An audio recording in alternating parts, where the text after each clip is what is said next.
Oke, Assalamualaikum warahmatullahi wabarakatuh. Selamat pagi Indonesia, dimanapun mahasiswa berada, baik dari Aceh sampai Papua. Kami dari Universitas Tribuana Tunggadewa atau Unitri Malang, khususnya Sekolah Pascasarjana Unitri Malang. Hari ini kita diskusi tentang masalah organisasi. Kebetulan di depan kami ini adalah mahasiswa kami yang pimpinan-pimpinan ini, bos-bosnya organisasi. Mungkin bisa menjadi contoh teman-teman yang ada di seluruh Indonesia bagaimana mengatur waktu, memanage, mengelola konflik atau manajemen konflik dan seterusnya.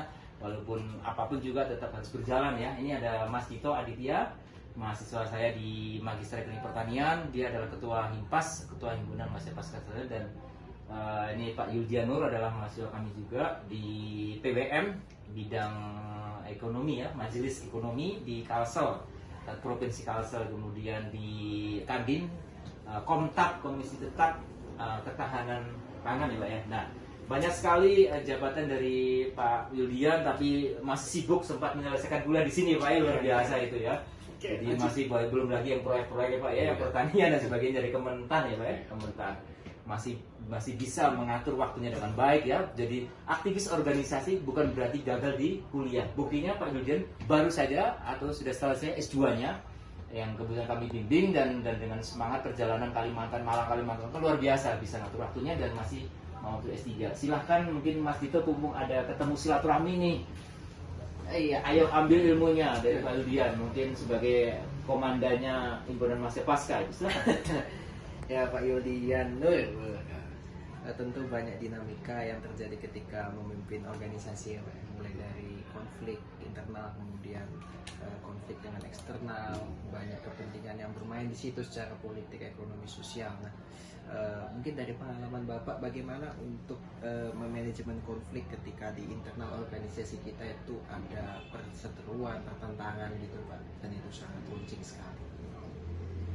Jadi gini, kalau kita posisi saat ini jadi top leadernya, berarti kita sudah berproses mulai bawah. Apabila kita berproses dari bawah, kita sudah mengalami dinamika seperti itu. Untuk menyelesaikan konflik internal, sebaiknya melalui proses musyawarah, Musyawarah. rundingan. Apabila itu gagal, tidak berhasil, berarti kita akan ambil putusan secara otoriter. Karena kita adalah yang setelah dipilih secara aklamasi dipercaya jadi ketua atau pimpinannya. Kita punya hak untuk memutuskan.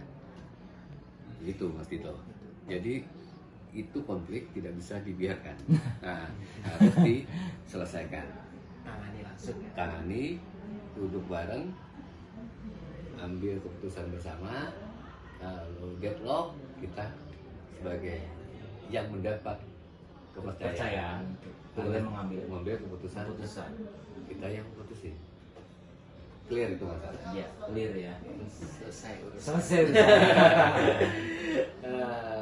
Jadi kalau ada yang ngengkel-ngengkel atau apa gitu, musyawarah dulu seperti Pak Wildian dari kata. Tapi kalau sampai belum bisa batas tertentu nggak ada, ini pakai otoriter boleh, karena itu Anda dipercaya sebagai ketua kan di sini kan. Daripada nanti programnya nggak ada yang jalan, ya caranya kan gitu. Gitu Pak.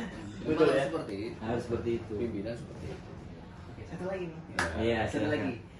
Pak, tentu sebagai seorang aktivis di Kadin ya, Kamar Dagang dan Industri. Iya betul. Tentu Kalsel, Provinsi Kalimantan. banyak hal yang dilakukan untuk membangun ekonomi masyarakat, kesejahteraan sosial dan lain-lain. Menurut Bapak dalam konteks kami ini sebagai mahasiswa ekonomi pertanian maupun administrasi publik yang ada di Unitri ini, apa yang harus kami lakukan untuk bisa berkontribusi dalam menyejahterakan masyarakat gitu Pak, meskipun kami masih dalam lingkungan akademisi. Lingkungan akademisi, tapi sudah mulai memikirkan ke depan maksudnya dia. Jadi begini, kita sudah punya niat kan? Ini udah punya Nah, niat ya. Saya dulu berprosesnya sebelum di Kadin. Kami berproses mulai himpunan pengusaha muda. Oh, HIPMI. Nah, Iya, kan untuk di muda. kampus, setiap perguruan tinggi itu bisa mendirikan HIPMI perguruan tinggi. Iya ada. Itu titik awal networking, jaringan untuk membangun masyarakat. Betul. Jadi bangun diri kita dulu baru masyarakat. Oh. Kalau kita mati kan nggak bisa bangun mereka.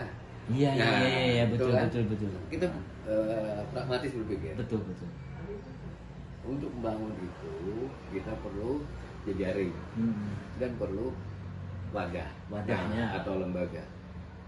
Di Indonesia kan saya tidak tahu, kalau malam kayaknya sudah ada. Ada Sudah beberapa perguruan tinggi Sudah. yang Sudah yang bergabung. ada HIPMI PT-nya. Betul. HIPMI perguruan tinggi. Betul. Itu organisasi kader cikal bakal sebelum masuk ke Kadin. HIPMI dulu kan. Ini dulu ya. Nanti setelah umur 40 baru kita naik masuk ke Kadin. Kadin. Oh. Itu titiannya kayak gitu. titiannya seperti itu. Titiannya, tidak ada prosesnya. Jadi memang dari bawah.